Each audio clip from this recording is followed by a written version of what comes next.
Garmin Epix Pro already with me for more than 6 months. Why Garmin and why this particular Garmin? I invite you to the material.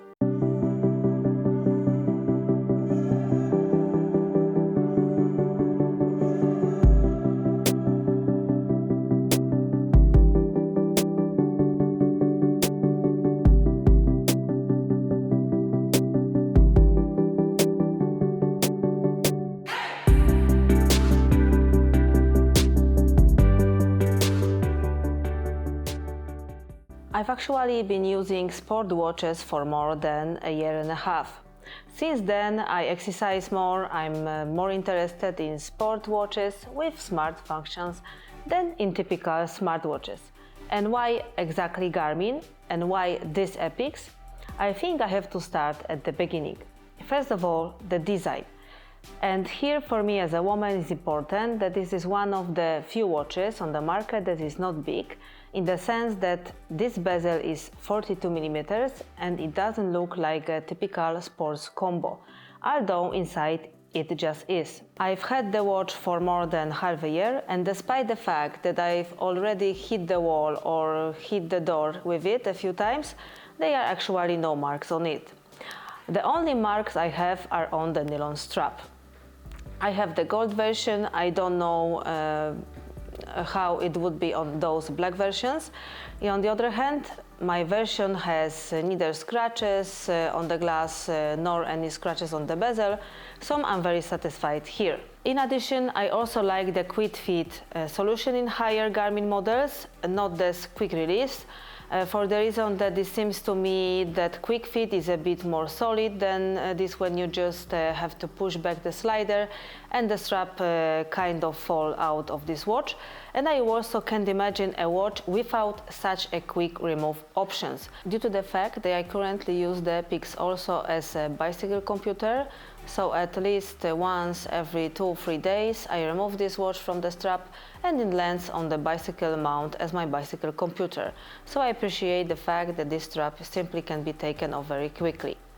The only disadvantage for me is that this always on display when using this watch as a bicycle computer dims after a while and it's impossible to change it. As I already mentioned, the always on display, we move on the screen. This is of course the AMOLED screen, but I am not concerned here with things like its solution or how big it is. I mean that for me the important thing is actually a full-fledged always on display, which we have here in relation to many dials. In many sport watches, always on display means that you have some kind of dial, but when the watch comes into always on mode, only the time appears. And while we are on the subject of watch faces, it's also worth to mention that Garmin also has the ability to upload a large amount of faces from outside. We don't have to really only the few dials we have in the watch, which is also nice because simply the watch faces at some point, as you have been using this watch for a long time, simply get boring. And now we move to the app.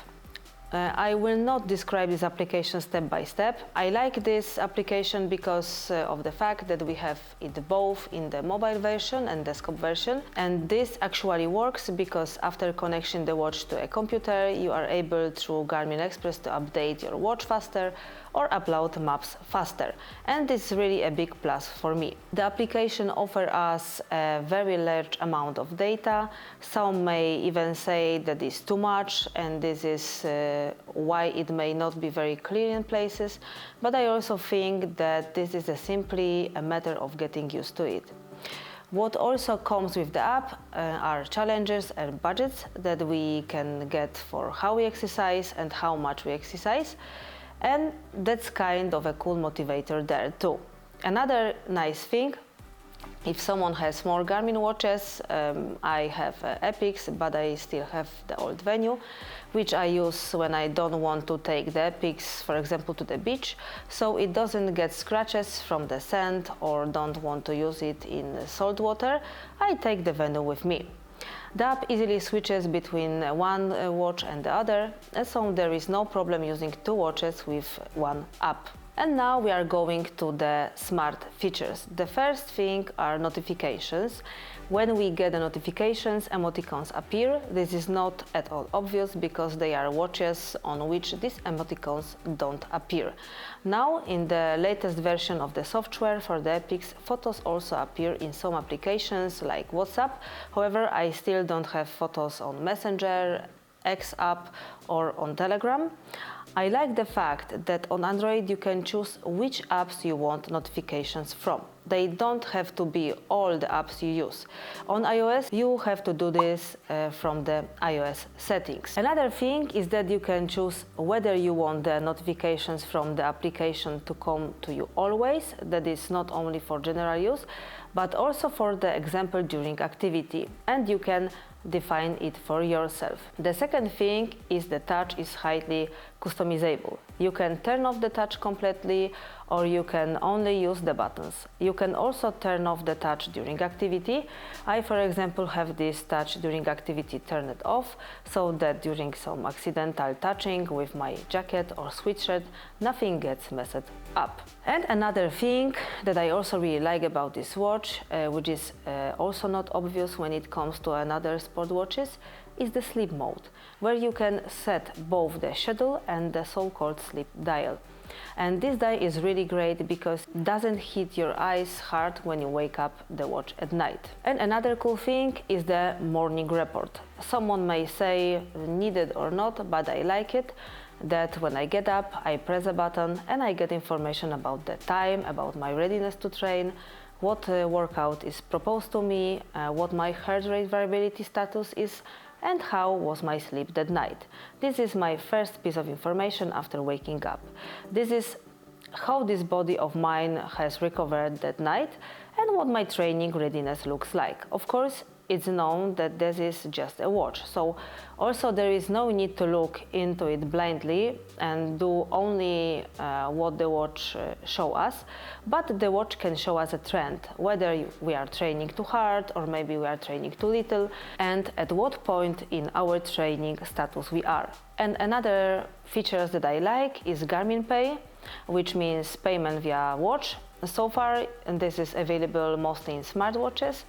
Next is uploading music to the watch, and while I usually have my phone with me when I go running or reading, I appreciate that it's possible to upload music directly to the watch and run without a phone. Just keep in mind that we do this either with our own MP3 or you have to have Spotify or Deezer. Then we have the event detection and the so-called live track, and I will admit that this is a really great option. At the moment, when I go on a 5-hour bicycle tour, for example, to go around Malta, because Malta is small, I'm reading in traffic, and it's not as safe as, for example, reading on the bike roads.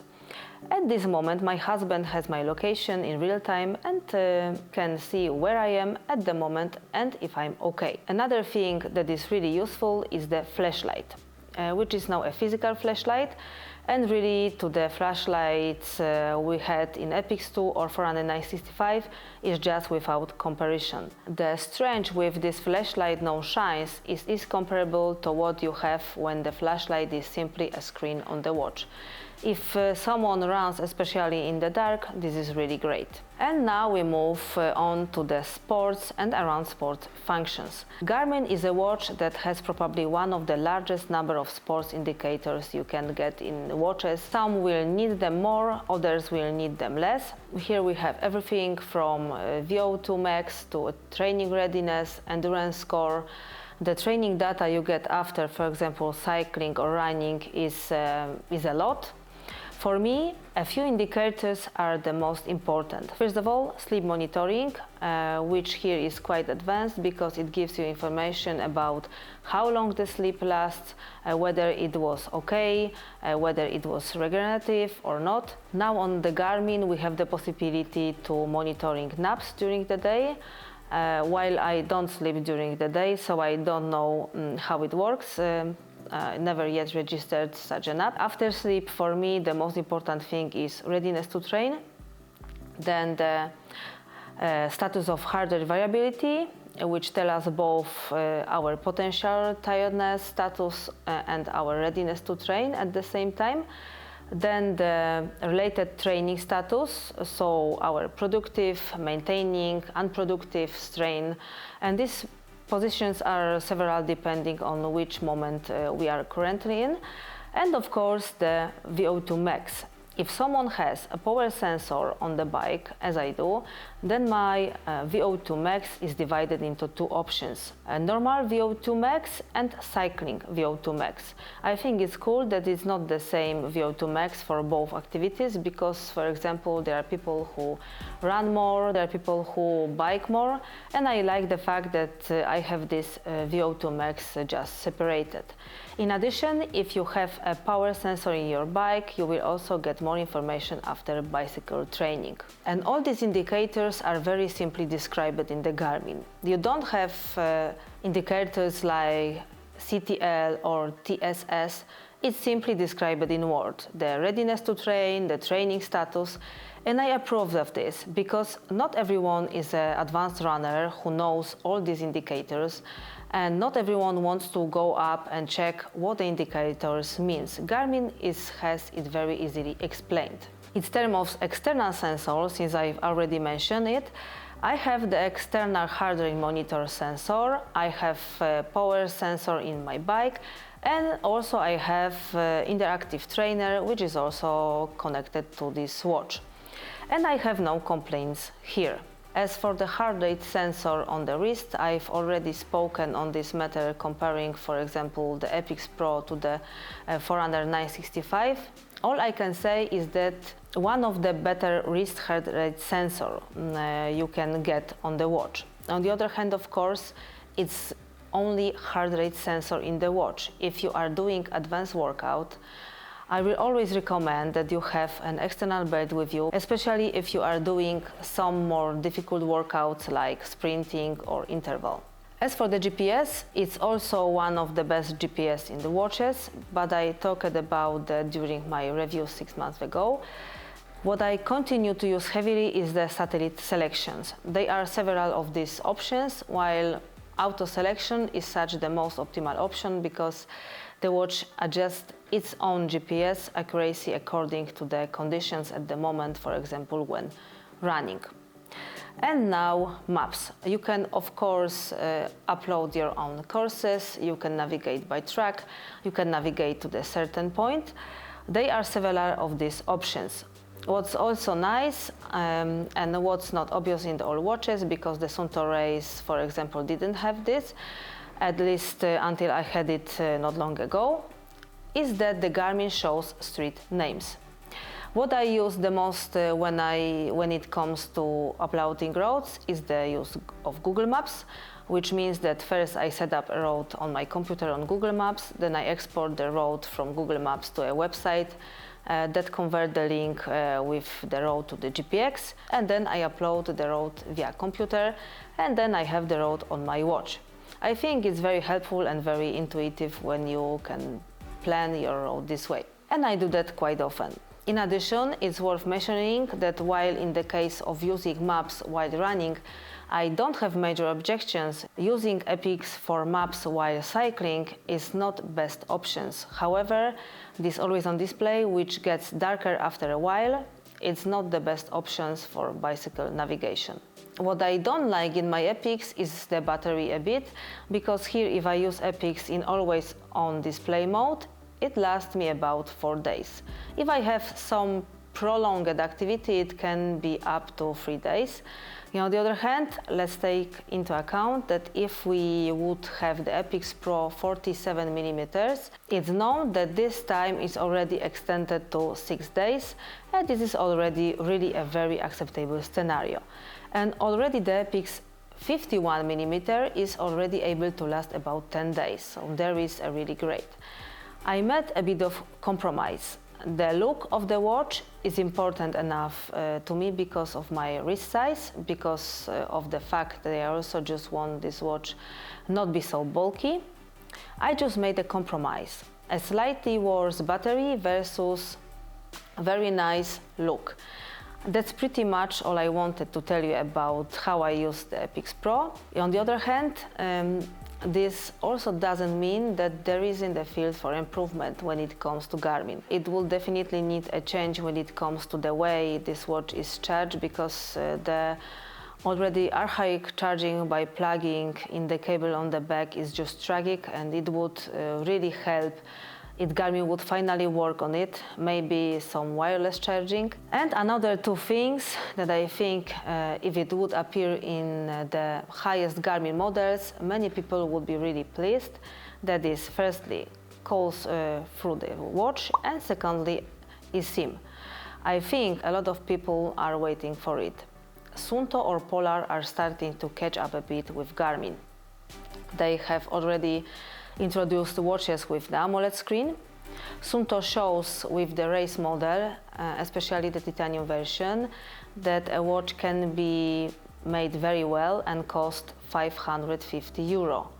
Okay, the features that Garmin offers are more advanced and they are more of them. I agree with that. However, I'm only talking about the fact that other producers are starting to catch up, so that this doesn't turn out soon, that Garmin will raise prices, stop introducing new things, and other producers will benefit from it. For us, consumers, this is the ideal scenario, because we need competition and we need companies to compete for us and offer us more and more at the better and better prices. To be honest, this moment is hard for me to find a watch that could replace the Epix so totally. For me, Epix is a complete sports watch that offers such typical sport functions and also pretty cool smart solutions, such as Garmin Pay and uploading music to the watch. I hope I've helped you with this video, and maybe it's made someone's head clearer about what future decisions to make regarding, for example, their first or next sport watch. I already thank you very much for this video, and I invite you, of course, to my next videos. See you!